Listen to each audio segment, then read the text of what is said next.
Hello friends, स्वागत है आपका हमारे यूट्यूब चैनल इंजीनियर्स पॉइंट में। दोस्तों, इस वीडियो में हम Lucknow metro rail corporation limited हम यहाँ पे LMRC station controller cum trainee operator electrical का पेपर हम यहाँ पे डिस्कस करेंगे।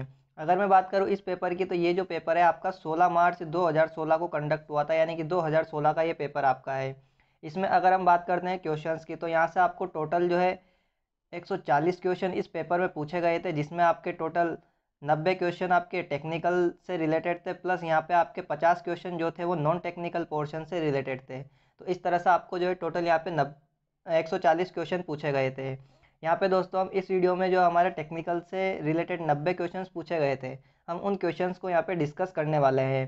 तो दोस्तों, वीडियो को स्टार्ट करने से पहले अगर आप चैनल पर पहली बार आए हो तो चैनल को सब्सक्राइब जरूर कर लीजिए और पास में जो बेल आइकन बना हुआ है उसको भी प्रेस कर दीजिए, जिससे कि जब भी हम कोई भी नए पेपर की वीडियो डालें तो उसका नोटिफिकेशन आपको सबसे पहले मिल सके। और दोस्तों, अगर आप इस पेपर का PDF डाउनलोड करना चाहते हो तो उसका लिंक आपको इसी वीडियो को डिस्क्रिप्शन में मिल जाएगा, तो उस लिंक पे क्लिक करके आप इस पेपर को डाउनलोड भी कर सकते हो। तो चलिए दोस्तों, अब हम इस वीडियो को स्टार्ट करते हैं। तो यहाँ पे दोस्तों हमारा पहला क्वेश्चन है, the mutual inductance between two coupled coils is 10 millihenry. यहाँ से आपको म्यूचुअल इंडक्टेंस M की वैल्यू गिवन है 10 मिली हेनरी।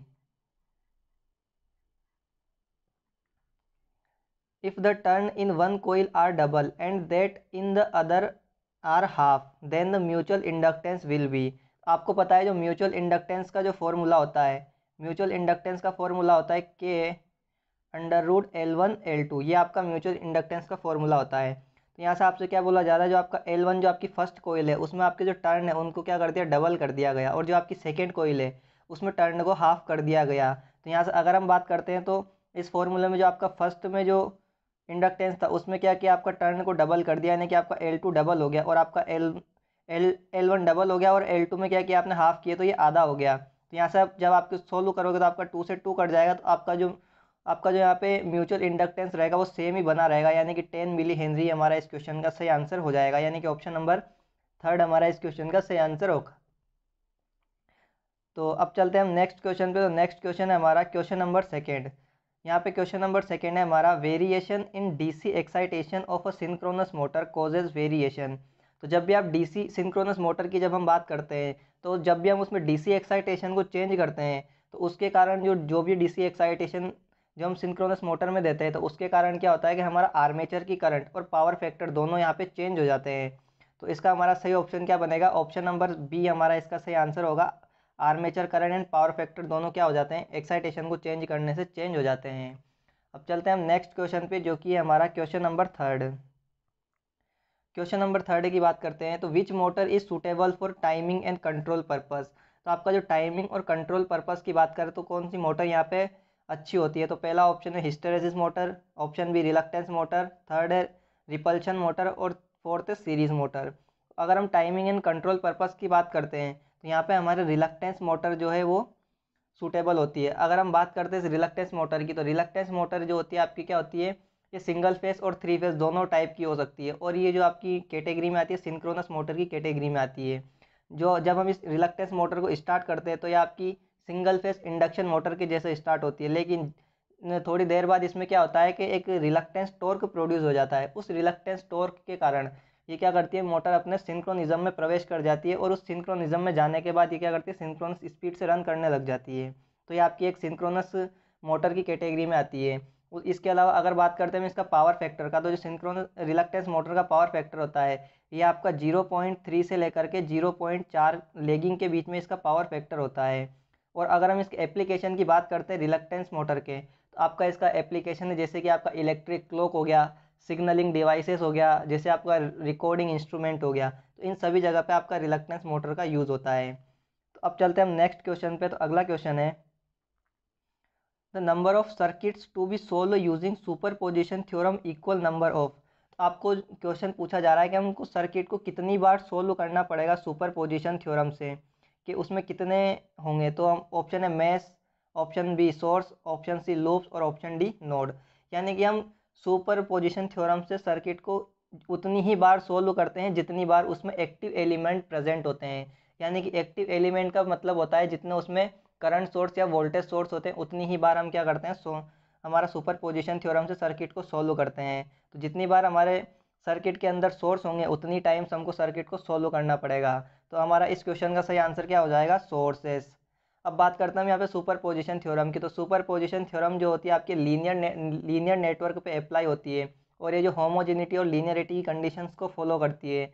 हम जो सुपरपोजिशन थ्योरम के द्वारा हम क्या करते हैं, पावर को कैलकुलेट नहीं कर सकते, क्योंकि पावर जो है हमारी एक नॉन लीनियर क्वांटिटी की कैटेगरी में आती है। अब चलते हैं हम नेक्स्ट क्वेश्चन पे। तो अगला क्वेश्चन है, Merz price protection is used for the. तो आपकी मर्ज प्राइस प्रोटेक्शन होती है किसके प्रोटेक्शन के लिए यूज़ की जाती है। तो आपकी मर्ज प्राइस जो होती है, ये ऑप्शन है motors, option B generator, option third है आपका फीडर्स और ऑप्शन डी है आपका सब स्टेशन। तो जो हम मर्ज प्राइस प्रोटेक्शन यूज़ करते हैं तो ये हम किसके लिए करते हैं, जनरेटर के लिए मर्ज प्राइस प्रोटेक्शन का यूज़ किया जाता है। तो ऑप्शन नंबर बी हमारा यहाँ पे सही आंसर हो जाएगा। अब चलेंगे हम नेक्स्ट क्वेश्चन पे। तो अगला क्वेश्चन है हमारा question number 6, a lightning arrester is located near to. तो आपका जो लाइटनिंग अरेस्टर होता है वो किसके पास कनेक्ट होता है। तो ऑप्शन है ट्रांसफॉर्मर, ऑप्शन बी आइसोलेटर, या फिर सर्किट ब्रेकर, या फिर बस बार। अगर हम बात करते हैं लाइटनिंग अरेस्टर की तो ये आपका कनेक्ट होता है ट्रांसफॉर्मर के जस्ट पहले कनेक्ट होता है, क्योंकि अगर ट्रांसफॉर्मर में अगर हाई वोल्टेज या कुछ भी अनबैलेंस कंडीशन होती है तो जितना भी हाई वोल्टेज होता है उसको ग्राउंड करने में ये हमारी मदद करता है। तो उससे हमारा ट्रांसफॉर्मर क्या होता है, सेफ हो जाता है, यानी कि सुरक्षित होता है। तो हमारा लाइटनिंग अरेस्टर कहाँ यूज़ होता है, ट्रांसफॉर्मर से जस्ट पहले, यानी कि ट्रांसफॉर्मर के पास में हम लाइटनिंग अरेस्टर को लगाते हैं। और एक हमारा अगर बात करते हैं लाइटनिंग अरेस्टर, तो ये हमारा जीएसएस का फर्स्ट इक्विपमेंट भी होता है, यानी कि हम इसको जीएसएस में फर्स्ट इक्विपमेंट के तौर पे यूज़ करते हैं हाई वोल्टेज को ग्राउंड में करने के लिए।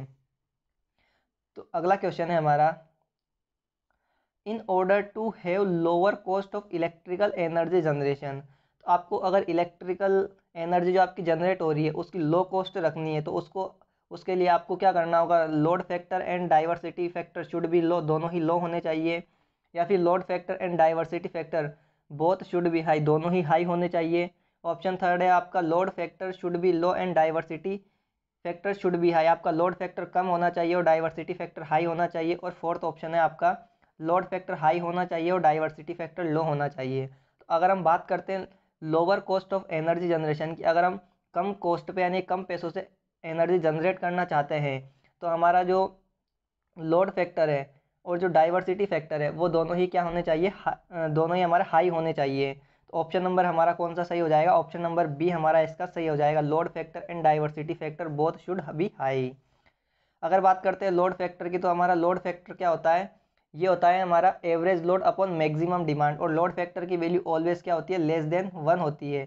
उसी प्रकार अगर हम बात करते हैं डाइवर्सिटी फैक्टर की, तो डाइवर्सिटी फैक्टर का जो फॉर्मूला होता है वो होता है आपका सम ऑफ इंडिविजुअल मैक्सिमम डिमांड, यानी कि जो आपके अलग अलग कंज्यूमर है उनकी मैक्सिमम डिमांड का सम अपॉन में आपका आता है maximum demand eight power station, जो आपकी पावर स्टेशन यानी कि जनरेटिंग स्टेशन है उस पर मैक्सिमम डिमांड कितनी है, ये इसका रेशो होता है। और इसकी वैल्यू ऑलवेज क्या होती है, ग्रेटर देन 1 होती है। अब चलते हैं हम नेक्स्ट क्वेश्चन पे। तो नेक्स्ट क्वेश्चन है हमारा,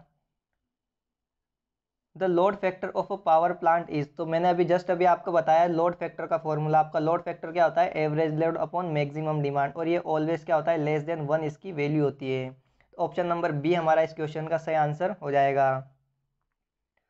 नेक्स्ट क्वेश्चन है हमारा, which of the following motor is preferred as a drive when quick speed reversal is main consideration. तो हम यहाँ पे कौन सी मोटर ड्राइव को ज़्यादा प्रीफर करेंगे जब हमको क्या करना होता है, क्विक स्पीड को चेंज करना होता है, यानी कि रिवर्स करना होता है, हमको स्पीड को क्विकली यानी कि बहुत जल्दी चेंज करना होता है। तो हम जब यहाँ पे अगर मोटर की बात करते तो हम यहाँ पे जो प्रीफर करते हैं वो डीसी मोटर को हम यहाँ पे प्रीफर करते हैं, क्योंकि डीसी मोटर में हमको उसकी स्पीड जो होती है, स्पीड को रिवर्स करना बहुत आसान होता है और बहुत जल्दी आसानी से स्पीड उसकी रिवर्स हो जाती है, इसीलिए हम डीसी मोटर का हम यहाँ पे यूज़ करते हैं, यानी कि ऑप्शन नंबर बी हमारा इसका सही आंसर हो जाएगा। अगला क्वेश्चन है हमारा क्वेश्चन नंबर 10। क्वेश्चन नंबर 10 है, in RLC series circuit at resonance. तो अगर हम बात करते हैं हमारा आरएलसी सीरीज रेजोनेंस सर्किट की, तो जब भी हम रेजोनेंस कंडीशन की बात करते हैं तो आपका एक्सएल जो होता है वो क्या होता है, एक्सी के बराबर होता है। और यहाँ पे आपकी रेजोनेंस फ्रीक्वेंसी जो आती है एफ नॉट, वो क्या आती है रेजोनेंस की कंडीशन में 1/2π अंडर रूट एल सी, ये आपकी रेजोनेंस फ्रीक्वेंसी होती है।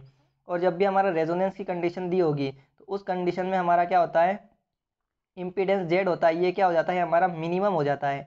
जब इम्पीडेंस मिनिमम हो जाएगा तो हमारा रेसिस्टेंस भी क्या हो जाता है, मिनिमम हो जाता है। रेसिस्टेंस मिनिमम हो जाता है यानी कि हमारा इम्पीडेंस मिनिमम है। इसका मतलब हम कह सकते हैं हमारा करंट जो है वो क्या होता है, मैक्सिमम होता है, क्योंकि आपको फॉर्मूला पता होगा आई बराबर क्या होता है, V/Z होता है AC में। तो हमारा जब इम्पीडेंस मिनिमम है तो हमारी करंट मैक्सिमम होगी, और उस टाइम रेजोनेंस की कंडीशन में हमारा पावर फैक्टर यूनिटी होता है। तो अगर हम बात करते हैं इस क्वेश्चन की, तो हमारा क्वेश्चन नंबर 10 का जो सही आंसर होगा, current is maximum and power factor is unity, यानी कि ऑप्शन नंबर 4 इसका सही आंसर हो जाएगा। अगला क्वेश्चन है, for successful parallel operation two alternator it is desirable that both have. अगर हम यहाँ पे टू अल्टरनेटर का पैरेलल ऑपरेशन करवाना चाहते हैं तो यहाँ पे वो कौन सी क्वांटिटी जो आपकी डिजायरेबल है, यानी कि वो सेम होनी चाहिए, यानी उनका रेसिस्टेंस सेम होना चाहिए। ऑप्शन बी, उनका रिएक्टेंस सेम होना चाहिए, या फिर low reactance as comparison to resistance, उसका जो रिएक्टेंस है दोनों अल्टरनेटर का वो कम होना चाहिए रेसिस्टेंस के कंपैरिजन में, या फिर उनका रिएक्टेंस हाई होना चाहिए रेसिस्टेंस के कंपैरिजन में। तो अगर हम बात करते हैं, अगर यहाँ पे हमारा R/X रेशियो अगर वो सेम नहीं होता है तो ये क्या करते हैं, अलग अलग पावर फैक्टर पे काम करते हैं।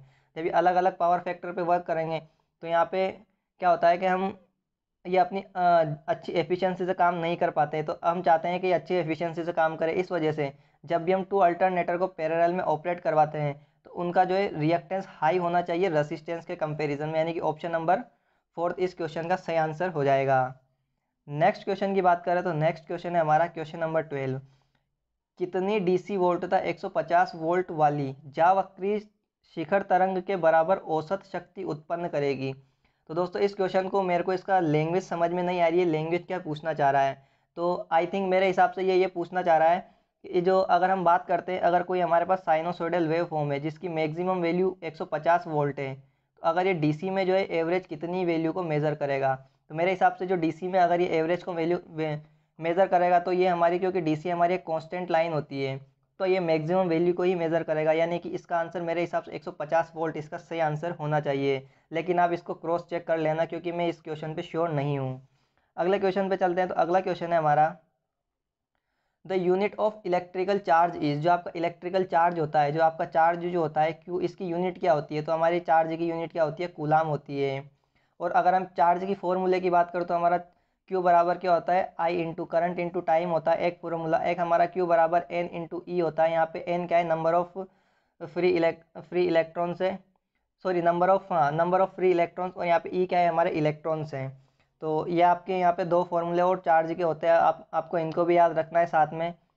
अगला क्वेश्चन है हमारा, if the no volt release in DC motor starter fails to operate on failure of supply on the resumptions of supply the motor will. तो यहाँ से आपको क्वेश्चन का कहने का मतलब है कि जब अगर DC मोटर की अगर सप्लाई फेल हो जाती है उस टाइम पे क्या होता है कि जो आपका DC मोटर में स्टार्टर होता है तो उसमें स्टार्टर में नो वोल्ट कोयल जो होती है उसमें नो वोल्टेज जो है वो रिलीज़ हो जाता है स्टार्टर में, और वो क्या हो जाता है, फेल हो जाता है। उसके बाद अगर हम दोबारा से उसको मोटर को स्टार्ट करें स्टार्टर से तो उसमें क्या होगा। तो ऑप्शन ए है हमारा, start automatically without any problem, automatically start हो जाएगा बिना किसी प्रॉब्लम के। Option B, not start automatically, start ही नहीं होगा automatically. Option D, develop very low starting torque, बहुत कम स्टार्टिंग टॉर्क को डेवलप करेगा। या फिर get damage due to excessive current, या आपका डैमेज हो जाएगा ज़्यादा करंट आने की वजह से। तो अगर हम बात करते हैं जब हमारा सप्लाई फेल हो जाएगी और हमारी नो वोल्ट कोयल में जो वोल्टेज है वो रिलीज़ हो जाएगा, उसके बाद हम दोबारा से स्टार्ट करेंगे तो उसमें क्या होगा, ज़्यादा करंट एंटर करेगी, और ज़्यादा करंट एंटर करने से वो क्या हो जाएगी, हमारी मोटर डैमेज हो जाएगी। यानी कि ऑप्शन नंबर 4 हमारा इसका सही आंसर हो जाएगा, gate damage due to excessive current.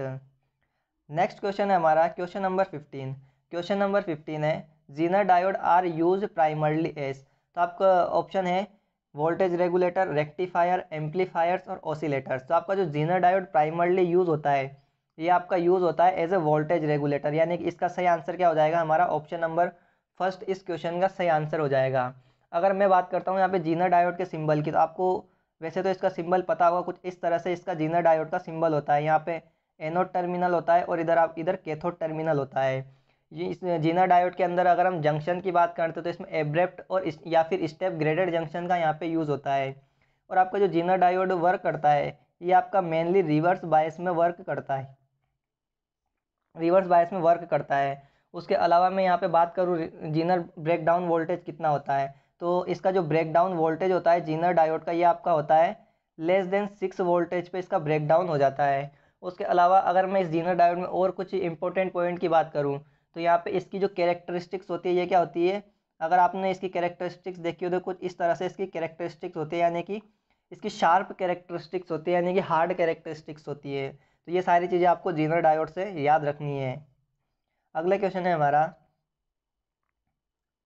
230 volt DC motor takes a current of 40 ampere and run at 1100 RPM if armature and shunt field resistance are 0.25 ohm and 230 ohm respectively, the back EMF will be. यहाँ से आपको back EMF पूछा गया है। तो सबसे पहले मैं यहाँ पे आपको डीसी शंट मोटर का डायग्राम बना के बता देता हूँ, उसके बाद आपको आसानी से क्वेश्चन कैसे सोल्व करना है समझ आ जाएगा। तो यहाँ पे आपका आर ए होता है, यहाँ पे आपका आर्मेचर होता है, और यहाँ पे आपका है शंट है, तो ये आपकी शंट वाइंडिंग कनेक्टेड होती है, और ये आपका यहाँ पे टर्मिनल्स होता है, इसके अक्रॉस वोल्टेज कनेक्टेड होते हैं। ये आपका आर एस एच होता है और इसमें करंट आई एस एच जाती है, और ये आपकी आर्मेचर करंट होती है, और ये आपका आर्मेचर का रेसिस्टेंस होता है, और ये आपका बैक ईएमएफ होता है। और मोटर है तो यह सप्लाई को अपने अंदर लेती है, इस वजह से डायरेक्शन अंदर की तरफ आएगी, तो ये आपकी टोटल करंट होती है। अगर अब बात करते हैं हम क्वेश्चन की, तो क्वेश्चन में अगर बात करते हैं तो हमसे यहाँ से क्या पूछा गया है, बैक ईएमएफ ईबी। तो ईबी का जो फॉर्मूला होता है, तो यहाँ से हमारा ईबी जो आता है, ईबी कितना आ जाएगा, वी माइनस का आई ए आर ए। यहाँ पे आपको सिंपली क्या करना है, इधर आपको केवीएल लगाना है। जब आप यहाँ पे केवीएल लगाओगे तो आपको यहाँ पे आपको प्लस लेना है, और यहाँ पे माइनस साइन लेना है और केवीएल लगाना है। तो सिंपली अगर आप बात करते हैं क्वेश्चन में, तो क्वेश्चन में ईबी कैलकुलेट करने के लिए आपको टर्मिनल का वोल्टेज गिवन है 230 वोल्ट, तो आपको टर्मिनल वोल्टेज गिवन है माइनस, यहाँ पे आपको आर्मेचर करंट आपको नहीं गिवन है, और यहाँ पे आपको आर्मेचर का रेसिस्टेंस भी गिवन है, आप यहाँ पे देख सकते हो 0.25। आपको कैलकुलेट क्या करना है, ओनली आईए को कैलकुलेट करना है। अब आपको आईए को कैलकुलेट कैसे करना है, तो आपको आईए को कैलकुलेट करने के लिए सबसे पहले आपको यहाँ पे आईएसएच की वैल्यू निकालनी होगी, क्योंकि आपको टोटल करंट 40 एम्पियर दी हुई है, आई की वैल्यू कितनी है, 40 एम्पियर है। तो 40 एम्पियर में से जितनी करंट इधर जाएगी उसके बाद बची हुई करंट हमारी आर्मेचर में चली जाएगी।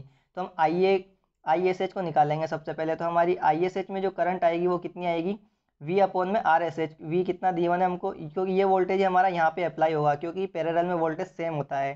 तो यहाँ पे हमको वोल्टेज गिवन है 230 वोल्ट, और हमको इसका रेसिस्टेंस कितना गिवन है, ये 230 ओम गिवन है। तो यहाँ से हमको जो करंट मिलेगी वो कितनी, 1 एम्पियर मिलेगी। तो 40 एम्पियर इधर से आई और 1 एम्पियर इधर चली गई, तो हमको जो यहाँ पे ओवरऑल करंट मिलेगी आर्मेचर में वो कितनी मिल जाएगी, 39 एम्पियर। तो यहाँ पे हमको आई ए की वैल्यू कितनी आई, 39 इंटू आर ए कितना गिवन है 0.25। तो जब आप इस इक्वेशन को सोल्व करोगे तो यहाँ पे आपको ईबी की जो वैल्यू मिलेगी वो मिलेगी 220.25। तो यहाँ पे आपको ये बैक ईएमएफ ईबी हमारा कैलकुलेट होके आ जाएगा। तो इस क्वेश्चन का हमारा सही आंसर हो जाएगा ऑप्शन नंबर फर्स्ट। इस क्वेश्चन का हमारा सही आंसर हो जाएगा। अगला क्वेश्चन है हमारा, in a synchronous alternator which of the following coil will have EMF closer to sine wave form. जो आपका सिंक्रोनस अल्टरनेटर होता है उसमें कौन सी जो आपकी वाइंडिंग होती है उसका जो ईएमएफ की जो वेव फॉर्म होती है वो साइनोसॉइडल वेव फॉर्म के पास में होती है। तो अगर हम बात करते हैं, जब भी हम बात करेंगे साइनोसॉइडल वेव फॉर्म की, तो हमारी जो वाइंडिंग होती है distributed winding short pitch coils की, तो उसकी जो वेव फॉर्म होती है वो हमारी साइनोसॉइडल जो वेव फॉर्म होती है उसके जस्ट नियर पास में होती है। तो ऑप्शन नंबर फोर्थ हमारा इस क्वेश्चन का सही आंसर हो जाएगा। नेक्स्ट क्वेश्चन है हमारा question number 18, which of the following is a major consideration in the design of distributor. तो जब भी आप डिस्ट्रीब्यूटर को डिज़ाइन करते हो तो किस चीज़ को हम यहाँ पे मेजर कंसीडर करके चलते हैं। तो जब भी हम डिस्ट्रीब्यूटर को डिज़ाइन करेंगे तो वोल्टेज ड्रॉप को कंसीडर करेंगे, यानी कि इस क्वेश्चन का हमारा ऑप्शन नंबर सेकंड सही हो जाएगा। लेकिन जब भी हम फीडर को डिज़ाइन करते हैं तो फीडर के लिए हमारा क्या हो जाएगा, करंट रेटिंग। आप यहाँ पे लिख भी सकते हो किसके लिए, फीडर के लिए। तो हम जब भी फीडर को डिज़ाइन करेंगे तो करंट रेटिंग उसकी मेन कंसिडरेशन होगी, और डिस्ट्रीब्यूटर के लिए वोल्टेज ड्रॉप। तो अगला क्वेश्चन है हमारा, which of the following is introduce to control chain reaction in nuclear reactor. तो आपका न्यूक्लियर रिएक्टर के अंदर जो चेन रिएक्शन होती है उसको कंट्रोल करने के लिए हम किसका यूज़ करते हैं। तो जब भी हम यहाँ पे न्यूक्लियर रिएक्टर के अंदर कंट्रोल चेन की बात करते हैं तो इसको कंट्रोल करने के लिए हम यहाँ पे दो मटेरियल का यूज़ करते हैं। एक होता है हमारा बोरोन, और दूसरा होता है हमारा कैडमियम। तो पहला तो होता है हमारा बोरॉन की रोड्स होती है और सेकंड हम कैडमियम की रोड्स का यूज़ करते हैं। तो अगर हम कंट्रोल चेन की बात करते हैं इस क्वेश्चन में, तो हमको यहाँ पे बोरॉन ऑप्शन में नहीं गिवन है, तो इसका सही आंसर हो जाएगा कैडमियम रोड, यानी कि ऑप्शन नंबर फर्स्ट इस क्वेश्चन का सही आंसर हो जाएगा। इसी के साथ अगर हम मॉडरेटर की बात करते हैं, तो मॉडरेटर आपका किसका बना होता है? ग्रेफाइट का बना होता है। नेक्स्ट क्वेश्चन है हमारा, in a DC machine which statement states the purpose of compensating winding and interpoles. तो जो हम डीसी मशीन में कंपनसेटिंग वाइंडिंग और इंटरपोल्स लगाते हैं, तो वो क्यों यूज़ किए जाते हैं? तो मैं आपको कंपनसेटिंग वाइंडिंग का यूज़ बता देता हूँ। जब भी हम कंपनसेटिंग वाइंडिंग का यूज़ करते हैं, तो ये जब भी हम कंपनसेटिंग वाइंडिंग का यूज़ करेंगे, तो ये क्या करेगा, हमारा आर्मेचर रिएक्शन जो होती है उसको न्यूट्रलाइज करने के लिए यूज़ की जाती है। और हमारे इंटरपोल्स जो होते हैं, ये क्या करते हैं, हमारी स्पार्किंग को कम करते हैं और कम्यूटेशन की जो प्रॉब्लम्स थी उसको इम्प्रूव करते हैं, यानी कि स्पार्किंग को कम करते हैं और हमारी कम्यूटेशन को इम्प्रूव करते हैं स्पार्किंग को कम करके। यानी कि कंपनसेटिंग वाइंडिंग का हमारा यूज़ होता है आर्मेचर रिएक्शन को कम करने के लिए, और इंटरपोल का यूज़ होता है हमारा कम्यूटेशन को इंक्रीज़ करने के लिए। तो आपको जब हम इस ऑप्शन में ऑप्शंस को देखेंगे, तो हमारा ऑप्शन नंबर हमारा यहाँ पे सेकेंड सही हो जाएगा। Compensating winding is neutralize armature reaction and interpoles to improve commutations. तो ऑप्शन नंबर बी हमारा इस क्वेश्चन का सही आंसर हो जाएगा। नेक्स्ट क्वेश्चन है हमारा, if the length of a wire of resistance R is uniformly stretched. तो आपकी जो एक कोई आर रेसिस्टेंस का कोई एक वायर था, उसको हमने यूनिफॉर्मली यानी एक समान खींचते हैं, एन टाइम्स हमने उसको खींचा है, उसकी ओरिजिनल लेंथ जो भी थी उसको हमने उसकी ओरिजिनल लेंथ के एन टाइम्स उसको एक यूनिफॉर्मली खींचा है, तो जो हमारा न्यू रेसिस्टेंस होगा वो क्या होगा? तो सिंपली जब भी हम किसी भी एक रेसिस्टेंस को यूनिफॉर्मली स्ट्रेच करेंगे, तो उसका वॉल्यूम क्या बना रहेगा? कांस्टेंट बना रहेगा। जब उसका वॉल्यूम कांस्टेंट बना रहेगा, तो हमारा जो न्यू रेसिस्टेंस का जो फॉर्मूला होता है आर न्यू जो आता है हमारा, वो आता है N square into R old, यानी कि जो हमारा पहले कंडीशन में रेसिस्टेंस था उससे हम सिंपली मल्टीप्लाई कर देते हैं जितने भी टाइम्स हम उसको खींचेंगे उससे। और यहाँ पे अगर हम एल की बात करते हैं, तो एन की बात करते हैं, तो एन क्या होता है हमारा, कि हम स्ट्रेच करने के बाद हमारी जो नई लेंथ आई है, वो हमारी नई लेंथ क्या आई है, ये हम लिख सकते हैं एल न्यू। और जब हमने एक नॉर्मल कंडीशन में कंडक्टर था, तो उस टाइम पे उसकी हमारी लेंथ क्या थी, यानी कि एल ओल्ड क्या थी, तो ये हमारा क्या होता है, एन इज इक्वल टू होता है। तो सिंपली आपको यहाँ पे इसका फॉर्मूला मिल जाएगा एन स्क्वायर इंटू आर, यानी कि ऑप्शन नंबर ए हमारा इस क्वेश्चन का सही आंसर हो जाएगा। अगला क्वेश्चन है हमारा question number 22। Two identical alternators are running in parallel and carry equal loads. तो आपके दो आइडेंटिकल अल्टरनेटर है, वो पैरेलल में रन कर रहे हैं और इक्वल लोड्स को कैरी कर रहे हैं, यानी इक्वल लोड्स को चला रहे हैं। If the excitation of the one alternator is increase without changing the steam supply. तो अगर उनमें से किसी हम एक अल्टरनेटर का एक्साइटेशन को चेंज कर दें बिना स्टीम सप्लाई को इंक्रीज किए, तो उनमें क्या होगा? तो ऑप्शन ए है it will keep supplying the same load. क्या वो सेम लोड को चलाते रहेंगे, सप्लाई करते रहेंगे पावर।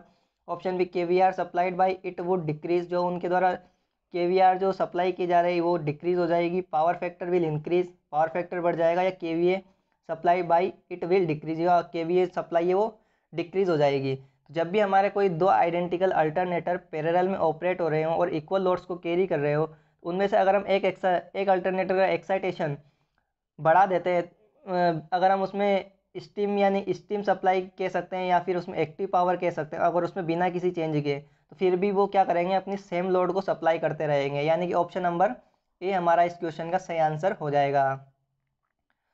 अब चलते हैं नेक्स्ट क्वेश्चन पे। तो अगला क्वेश्चन है the area under the load curve represent. तो हमारा जो लोड कर्व जो होते हैं, लोड कर्व के अंडर जो एरिया आता है वो हमारा एनर्जी कंज्यूम्ड को दिखाता है, यानी कि ऑप्शन नंबर सी हमारा यहाँ पे सही आंसर हो जाएगा कि आपने कितनी एनर्जी कंज्यूम की है कितने टाइम में। यही हमारा क्या होता है, लोड कर्व रिप्रेजेंट करता है। अगला क्वेश्चन है block rate tariff whereas energy charges decreases with energy increase consumptions.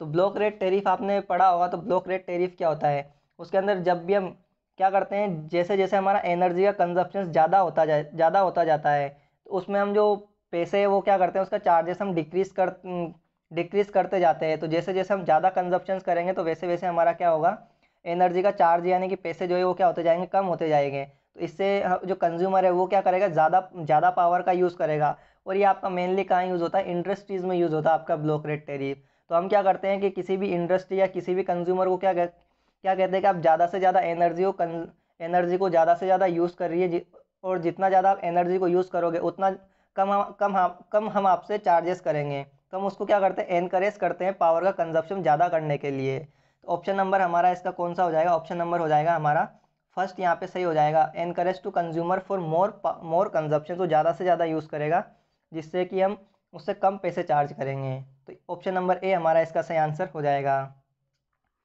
अगला क्वेश्चन है हमारा question number 25। Normally the auxiliary winding in a single phase induction motor is cut off when the motor reaches a certain speed accept in case of which of the following motor.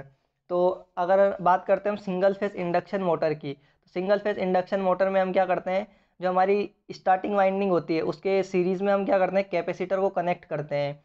तो जब भी हमारी motor 70 to 80% speed पे पहुंचती है तो हम क्या कर देते हैं, कैपेसिटर को डिस्कनेक्ट कर देते हैं। लेकिन यहाँ से आपको क्या पूछा गया है, एक्सेप्ट, तो यहाँ से आपको उस मोटर का नाम बताना है जिसमें हम कैपेसिटर को डिस्कनेक्ट नहीं करते हैं। तो वो हो जाएगा आपका capacitor start capacitor run motor, क्योंकि आपका स्टार्टिंग में भी कैपेसिटर कनेक्ट होगा और रनिंग कंडीशन में भी आपका कैपेसिटर कनेक्ट होगा, यानी कि ऑप्शन नंबर 4 इसका सही आंसर हो जाएगा।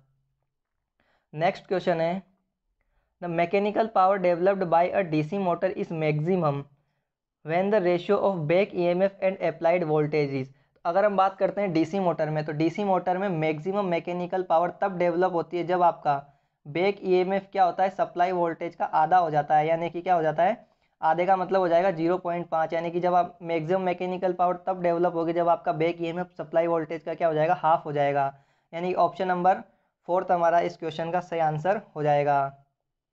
नेक्स्ट क्वेश्चन है, in a parallel RL circuit, if IR is the current in the resistance and IL is the current in inductance, then which of the statement is true।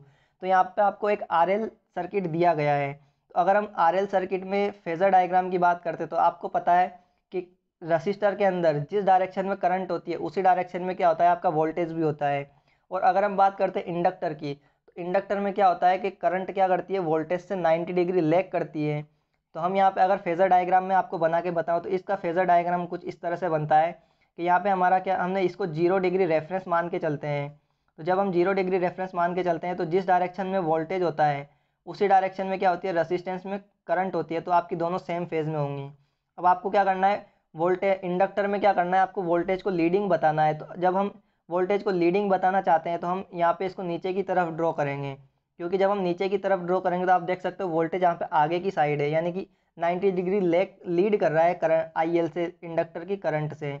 तो यहाँ से इन दोनों के बीच में एंगल कितना हो जाएगा, IR और IL के बीच में एंगल कितना है, 90 डिग्री का।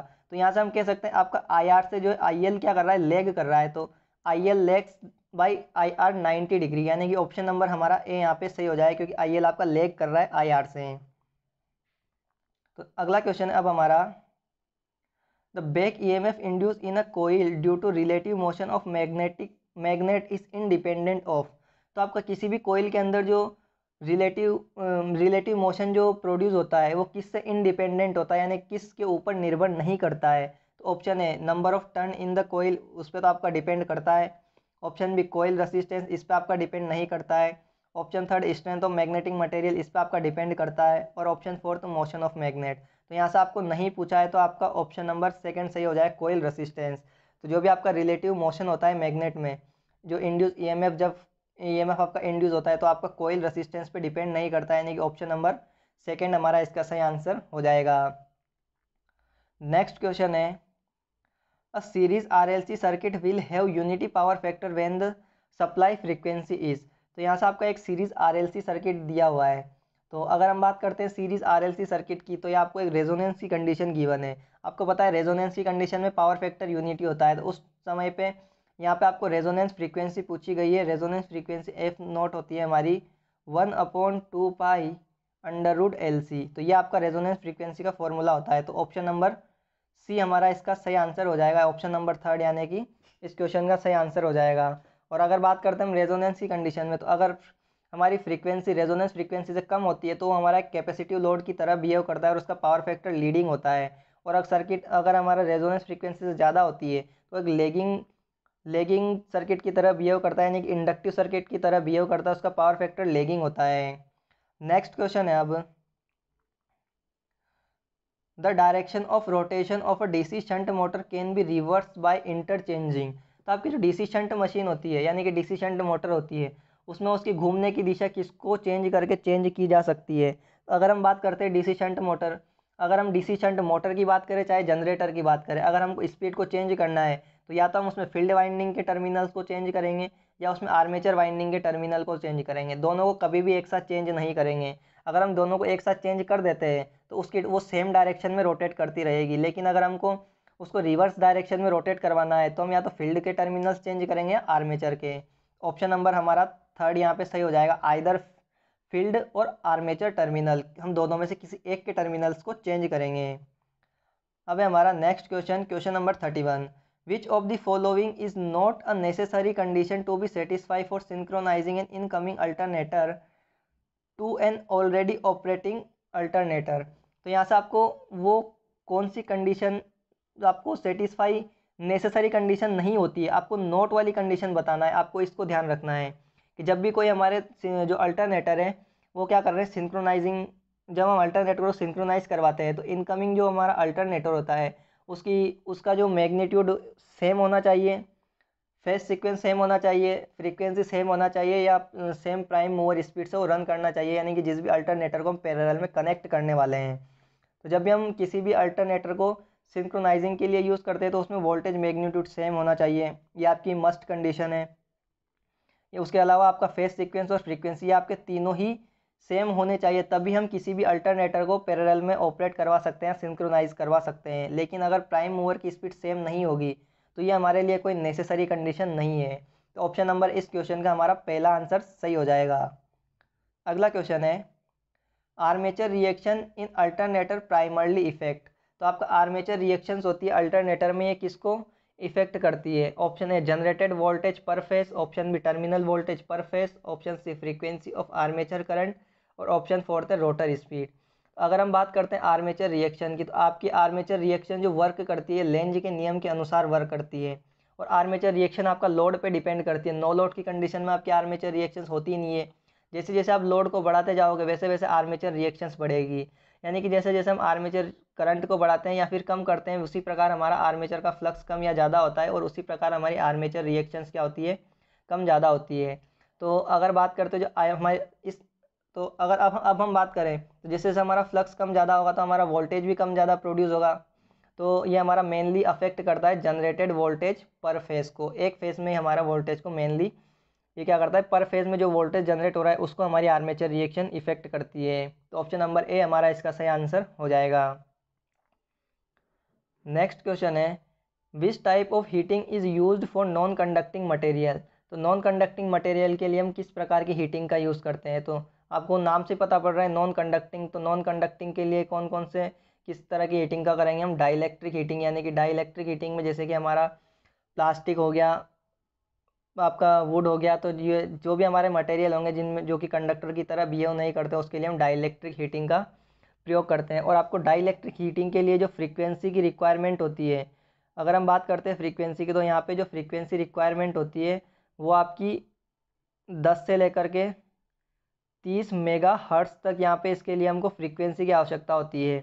और अगर हम वोल्टेज की बात करें तो 20 केवी तक हमको इसमें वोल्टेज की आवश्यकता होती है डाइलेक्ट्रिक हीटिंग में, और ये आपको हम इसी को कैपेसिटिव हीटिंग के नाम से भी जानते हैं। नेक्स्ट क्वेश्चन है, during arc welding is the thickness of metal to be welded increase. तो आर्क वेल्डिंग के टाइम पे जो आपकी मेटल की थिकनेस होती है जो हम वेल्ड कर रहे हैं वो उसके कारण आपका जो क्या होगा, voltage should increase, current remains the same. Option B current आपकी इंक्रीज हो जाएगी, वोल्टेज कम हो जाएगा। ऑप्शन थर्ड है आपकी करंट कम हो जाए, करंट इंक्रीज हो जाएगी, वोल्टेज सेम रहेगा। ऑप्शन फोर्थ करंट डिक्रीज हो जाएगी और वोल्टेज इंक्रीज हो जाएगा। तो जब भी हम आर्क वेल्डिंग की बात करते हैं, आर्क वेल्डिंग में जो आपका थिकनेस होती है मेटल की, जो भी हम वेल्ड कर रहे हैं वो इंक्रीज़ हो जाता है, तो उसका कारण होता है उसमें क्या होती है, करंट इंक्रीज़ हो जाती है और वोल्टेज उसमें सेम होता है। तो ऑप्शन नंबर थर्ड इस क्वेश्चन का सही आंसर हो जाएगा। नेक्स्ट क्वेश्चन है, ड्यूरिंग शॉर्ट सर्किट टेस्ट, तो जो हम ट्रांसफार्मर में शॉर्ट सर्किट टेस्ट करते हैं, the iron losses of a transformer are negligible, जो आपके शॉर्ट सर्किट टेस्ट के दौरान जो हम आयरन लॉसेस होते हैं उनको हम नेग्लेजिबल मान लेते हैं, तो उसका मेन कारण क्या होता है उनको नेग्लेजिबल मानने का? Option A, iron losses become fully saturated, जो आपके आयरन लॉसेस होते हैं वो आपके सेचूरेट हो जाते हैं। Option B, supply frequency is constant, supply frequency constant होती है। Option third, the input meter meets copper losses requirement, जो आपका इनपुट होता है वो कॉपर लॉसेज की रिक्वायरमेंट के अनुसार होता है। और ऑप्शन सी, आपका ऑप्शन फोर्थ होता है, the flux produce is small fraction of normal flux. तो हमारा मेन जो यहाँ पे कंसिडरेशन होता है जब हम शॉर्ट सर्किट टेस्ट करते हैं उस टाइम पे आयरन लॉसेस को नेग्लेजिबल मानने का कारण होता है कि उसमें जो फ्लक्स प्रोड्यूस होता है वो मेन फ्लक्स यानी कि नॉर्मल फ्लक्स से कंपेरिजन में बहुत कम प्रोड्यूस होता है, यानी कि ऑप्शन नंबर फोर्थ इस क्वेश्चन का सही आंसर हो जाएगा। नेक्स्ट क्वेश्चन है, in a properly biased NPN transistor most of the electron from the emitter, तो जो आपका एक एनपीएन ट्रांजिस्टर होता है जो कि आपका प्रॉपरली बायस होता है, उसमें जो आपका जो इलेक्ट्रॉन से इमीटर से जो इलेक्ट्रॉन्स निकलते हैं उनका क्या होता है? तो option A, recombine in the emitter itself, जो आपका इमीटर होता है उसमें खुद में वो रिकम्बाइन हो जाते हैं। Option B, recombine with holes in the base, जो बेस रीजन में आपके जो होल होते हैं उनके साथ रिकम्बाइन हो जाते हैं। Option third, are stopped by junction barrier, वो जंक्शन बैरियर को क्रॉस नहीं कर पाते हैं क्योंकि उनको जंक्शन बैरियर रोक देती है। या फिर ऑप्शन फोर्थ है आपका, pass through the base to collector, तो ये फिर आपके बेस से कलेक्टर में पास कर जाते हैं। अगर हम बात करते हैं एनपीएन ट्रांजिस्टर की, और जो भी हमारे इमीटर से इलेक्ट्रॉन्स निकलते हैं वो क्या करते हैं, बेस रीजन को क्रॉस करके कलेक्टर में यहाँ पे आपके क्या होते हैं, सारे के सारे इलेक्ट्रॉन्स, हम सारे तो नहीं कह सकते लेकिन फिर भी 80 टू 85 या 95 जो हमारे इलेक्ट्रॉन्स होते हैं वो कहाँ पहुँच जाते हैं, कलेक्टर टर्मिनल्स पे पहुँच जाते हैं, यानी कि pass the base to collector. Option number fourth हमारा इस क्वेश्चन का सही आंसर हो जाएगा। नेक्स्ट क्वेश्चन है, the fractional slip of an induction motor is the ratio of, तो आपका जो स्लीप होती है इंडक्शन मोटर में वो किस किस का रेशियो होती है? तो ऑप्शन है रोटर कॉपर लॉस और rotor input, option B rotor copper loss और stator copper loss, option C stator copper loss और स्टेटर इनपुट, ऑप्शन फोर्थ है रोटर कॉपर लॉस और रोटर आउटपुट। अगर मैं बात करता हूँ यहाँ पे स्लीप की, तो रोटर का जो हमारा इनपुट होता है, रोटर का इनपुट क्या होता है हमारा, एयर गैप पावर होती है पीजी, उसके बाद उसमें रोटर में क्या होते हैं, रोटर में कॉपर लॉसेस होते हैं हमारे पीआरसी, उसके बाद हमको क्या मिलता है, रोटर में मैकेनिकल डेवलप्ड पावर मिलता है जिसे हम पीएमडी कहते हैं। तो अगर हम बात करते हैं रोटर में कॉपर लॉसेस का फॉर्मूला होता है sleep into PG air gap power, यहाँ से आपको इनका रेशो पूछा गया है। तो अगर हम बात करते हैं स्लीप की, तो स्लीप क्या, अगर हम रेशो क्या होता है आपका आउटपुट अपॉन इनपुट, तो आउटपुट में क्या है आपका रोटर कॉपर लॉसेस, तो आउटपुट हो जाएगा हमारा एस पी जी अपॉन में, यहाँ पे आपको क्या पूछा गया है, इनपुट, इनपुट क्या है आपका पीजी, तो यहाँ से आपका पीजी से पीजी कट जाएगा तो हमारा इस हमको क्या मिल जाएगी, स्लिप मिल जाएगी। तो ये हमारा रेशियो किसका होता है, रोटर कॉपर लॉसेस और रोटर इनपुट, यानी कि ऑप्शन नंबर फर्स्ट इसका सही आंसर हो जाएगा। नेक्स्ट क्वेश्चन है, if the self excited DC generator after being installed fails to build up on its first trial, what should be the first thing to do done?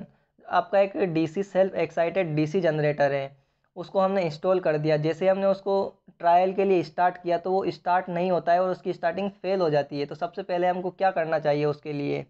तो option है increase speed of prime mover की speed बढ़ानी चाहिए। Option B, check armature winding, आपको armature winding को check करना चाहिए। Option third, reverse field connection को रिवर्स करना चाहिए। Option fourth, increase the field resistance को इंक्रीज करना चाहिए।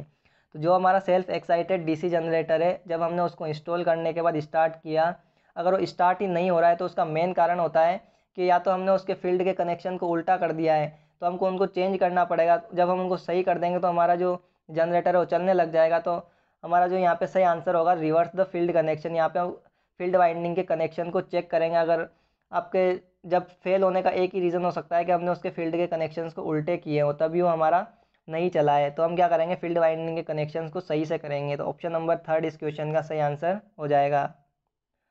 नेक्स्ट क्वेश्चन है, द रेसिप्रोकल ऑफ इम्पीडेंस, तो यहाँ से आपको इम्पीडेंस जेड बराबर क्या होता है, 1/y, जो कि आपका क्या होता है, वाई एडमिटेंस होता है। तो आपका इम्पीडेंस का रेसिप्रोकल क्या होता है, एडमिटेंस, यानी कि ऑप्शन नंबर थर्ड इसका सही आंसर हो जाएगा।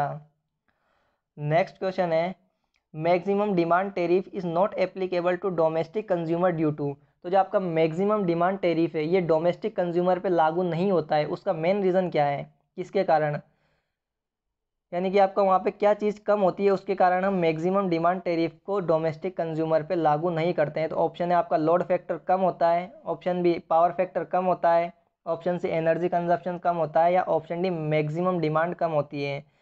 तो जो आपका मैक्सिमम डिमांड टेरिफ को डोमेस्टिक एप्लीकेशन में लागू करने का रीज़न यही है कि जो आपके डोमेस्टिक कंज्यूमर होते हैं, डोमेस्टिक कंज्यूमर में मैक्सिमम डिमांड ही नहीं होती है। तो हम इसलिए हम क्या करते हैं, maximum demand tariff domestic consumer पे नहीं लगाते हैं। मेनली हम जो मैक्सिमम डिमांड टेरिफ जो चार्ज करते हैं ये इंडस्ट है, जो भी हमारी इंडस्ट्रीज़ होती है उन्हीं पे हम मैक्सिमम डिमांड टेरिफ को चार्ज करते हैं। तो यहाँ पे हमारा इस क्वेश्चन का सही आंसर क्या हो जाएगा, मैक्सिमम डिमांड, क्योंकि डोमेस्टिक कंज्यूमर होती है इनकी मैक्सिमम डिमांड कम होती है, इस वजह से हम यहाँ पे मैक्सिमम डिमांड टेरिफ लगाते ही नहीं है। तो ऑप्शन नंबर 4 इस क्वेश्चन का सही आंसर हो जाएगा। अगला क्वेश्चन है, if the height of transmission tower is increase, जो आपका ट्रांसमिशन टावर है उसकी अगर हम हाइट को इंक्रीज करते हैं, which of the following parameter is likely to be change, तो आपका कौन सा पैरामीटर यहाँ पे चेंज होगा। Option A both capacitance and resistance, option B only inductance, option third only capacitance, और ऑप्शन फोर्थ है ओनली रेसिस्टेंस। तो यहाँ पे अगर बात करते हैं कैपेसिटेंस का फॉर्मूला होता है हमारा C बराबर epsilon not epsilon R A/D। तो जैसे जैसे हम ट्रांसमिशन टावर की हाइट बढ़ाएंगे तो हमारा क्या होता है, कैपेसिटेंस डिक्रीज होता है। तो यहाँ पे जो हाइट बढ़ाने से ओनली कैपेसिटेंस पे इफेक्ट आता है, बाकी आपका इंडक्टेंस और रेसिस्टेंस पे कोई भी इफेक्ट नहीं आता है। तो ऑप्शन नंबर थर्ड इस क्वेश्चन का सही आंसर हो जाएगा। नेक्स्ट क्वेश्चन है हमारा question number 42, the current through a series RLC circuit at resonance will be. तो ऑप्शन ए है, जो आपको रेजोनेंस कंडीशन में करंट जो होती है वो क्या होती है रेजोनेंट कंडीशन में। तो आपको पता है कि यहाँ पे रेजोनेंट कंडीशन के हमारा क्या होता है, जेड मिनिमम होता है। जब जेड मिनिमम होगा तो हमारा आर रेसिस्टेंस भी क्या हो जाता है, मिनिमम हो जाता है। जब जेड मिनिमम होगा तो आई बराबर हमारा होता है V/Z। तो हमारी करंट क्या होती है, मैक्सिमम होती है। तो उस कंडीशन में अब आपको करंट की वैल्यू बतानी है। तो करंट क्या होती है हमारी, ऑप्शन है V/R होती है, ऑप्शन बी हमारा V/XL होती है, ऑप्शन सी है V/XC होती है, ऑप्शन फोर्थ है हमारा V/Z होती है।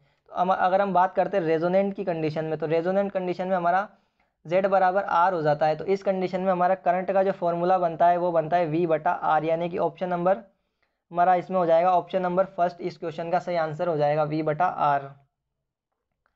अगला क्वेश्चन है, with the same maximum voltage between conductor the ratio of copper volume in 3 wire system and single phase 2 wire system. यहाँ पे आपको क्या दिया हुआ है, मैक्सिमम वोल्टेज जो है वो सेम दिया हुआ है दोनों कंडक्टर्स का। तब आपको यहाँ पे कॉपर वॉल्यूम, जो आपका कॉपर मटेरियल कितना रिक्वायर्ड होता है उसका रेशो बताना है 3 वायर सिस्टम में, और सिंगल फेज 2 वायर सिस्टम में आपको कॉपर जो वॉल्यूम होता है उसका रेशो बताना होता है। तो अगर मैं बात करता हूँ यहाँ पे 3 वायर सिस्टम में जो आपको कॉपर का वॉल्यूम जो होता है वो कितना रिक्वायरमेंट होता है, तो वो आपको रिक्वायरमेंट होता है, उसका फॉर्मूला होता है 1.5 इंटू K अपॉन में कोस स्क्वेयर थीटा। ये तो हो गया आपका 3 वायर का। अब बात करते हैं हम सिंगल फेज 2 वायर सिस्टम की। तो सिंगल फेज 2 वायर सिस्टम में जो कॉपर वॉल्यूम जो रिक्वायर्ड होता है, जो कॉपर मटेरियल की जो हमको आवश्यकता होती है उसका फॉर्मूला होता है हमारा, और आपको रेशो बताना है, इस वजह से मैं ऑलरेडी रेशो में ही लिख रहा हूँ। तो यहाँ पे इसका फॉर्मूला होता है हमारा 2K upon cos square theta, ये इसका फॉर्मूला होता है। तो यहाँ पे आपको कोस स्क्वेयर थीटा से कोस स्क्वेयर थीटा कट जाएगा, K से K कट जाएगा। तो यहाँ से अब आपको क्या बचेगा, तो यहाँ पे आपका बचेगा 1.5 अपॉन 2। तो यहाँ पे हम क्या करते हैं, इसको दोनों ऊपर और नीचे न्यूमिनेटर और डिनोमिनेटर में हम क्या करते हैं, 2 से मल्टीप्लाई कर देते हैं। जब 2 से मल्टीप्लाई करेंगे तो हमको क्या मिलेगा, 3/4। तो यहाँ पे हम कह सकते हैं कि 3 वायर सिस्टम में हमको सिंगल फेज 2 वायर सिस्टम के कंपैरिजन में कितना कॉपर मटेरियल की आवश्यकता होगी, 3/4, यानी कि ऑप्शन नंबर थर्ड इस क्वेश्चन का सही आंसर हो जाएगा। अब चलते हैं नेक्स्ट क्वेश्चन पे। तो क्वेश्चन नंबर 44 है, the speed of DC motor is, जो आपकी DC मोटर होती है इसकी speed proportional to flux and inversely proportional to EMF, option B proportional to back EMF and inversely proportional to flux, option third inversely proportional to both, यानी कि आपका flux के और EMF के दोनों की इन्वर्सली प्रोपोर्शनल होती है, और फोर्थ ऑप्शन है proportional to back EMF and flux, तो आपका बैक ईएमएफ और फ्लक्स के डायरेक्टली प्रोपोर्शनल होती है। तो यहाँ पे अगर बात करता हूँ मैं बैक ईएमएफ, ईबी जो होता है वो होता है हमारा ZNP5/A60। तो यहाँ पे हम क्या कर सकते हैं, स्पीड का रिलेशन निकाल सकते हैं। तो हम स्पीड का रिलेशन किस प्रकार निकाल सकते हैं, आप देख सकते हो यहाँ पे स्पीड होती है वो डायरेक्टली प्रोपोर्शनल तो होती है आपकी ईबी के, और इन्वर्सली प्रोपोर्शनल होती है फ्लक्स के। ये रिलेशन आपको यहाँ से निकल के आता है। तो आप देख सकते हो कौन सा ऑप्शन यहाँ पे आपका सही होगा, proportional to back EMF and inversely proportional to flux, यानी कि ऑप्शन नंबर सेकंड इस क्वेश्चन का हमारा सही आंसर हो जाएगा। नेक्स्ट क्वेश्चन है, when the load power factor is unity. आपको लोड का पावर फैक्टर यूनिटी दिया हुआ है। The effect of armature reaction on the main field flux of an alternator. तो आपको आर्मेचर रिएक्शन का मेन फील्ड फ्लक्स पे क्या इफेक्ट होता है वो बताना है। तो अगर हम बात करते हैं यहाँ पे आर्मेचर रिएक्शंस की, तो जब हमारी आर्मेचर रिएक्शंस, जब हमारा लोड का पावर फैक्टर क्या होता है 0 डिग्री लेगिंग होता है, तो उस समय पे हमारी जो अल्टरनेटर यानी कि जनरेटर में जो हमारी आर्मेचर रिएक्शंस होती है ये होती है हमारी डीमैग्नेटाइजिंग। और ये हमारी कंडीशन आती है, किस कंडीशन में आता है, ये हमारा ओवर एक्साइटेड की कंडीशन में आता है, जब हमारा जनरेटर ओवर एक्साइटेड मोड में चल रहा होता है। और अगर बात करते हैं 0 डिग्री लीडिंग की कंडीशन की, अगर बात करते हैं तो 0 डिग्री लीडिंग में होता है हमारा आर्मेचर रिएक्शन मैग्नेटाइज, और ये होती है हमारी कौन सी, अंडर एक्साइटेड की कंडीशन होती है। और जब हमारा क्या होता है पावर फैक्टर यूनिटी होता है, तो यूनिटी के केस में हमारा क्या होता है, ये होता है हमारा क्रॉस मैग्नेटाइजिंग। और यहाँ पे हमारा जो कंडीशन होती है क्या होती है, नॉर्मली एक्साइटेड हमारी कंडीशन होती है। तो यहाँ पे हमको यूनिटी पावर फैक्टर गिवन है, तो यूनिटी पावर फैक्टर के केस में हमारा क्या हो जाएगा, डिस्टोर्शनल, यानी कि आपको क्रॉस मैग्नेटाइजिंग यहाँ पे वेव फॉर्म मिलेगी, यानी कि ऑप्शन नंबर सेकंड इस क्वेश्चन का हमारा सही आंसर हो जाएगा। तो दोस्तों ये थे 45 क्वेश्चन जो हमने इस वीडियो में डिस्कस किए। इसके आगे के बाकी के बचे हुए 45 क्वेश्चन हम नेक्स्ट वीडियो में डिस्कस करेंगे। तो अगर आपको ये वीडियो हमारा अच्छा लगा हो तो वीडियो को लाइक ज़रूर करो, चैनल पे पहली बार आए हो तो चैनल को सब्सक्राइब जरूर कर लीजिए, क्योंकि आपको जब भी हम नई वीडियो डालें तो उसका नोटिफिकेशन आपको सबसे पहले मिल सके। मिलते हैं दोस्तों नेक्स्ट वीडियो में, तब तक के लिए बने रहे हमारे साथ। धन्यवाद।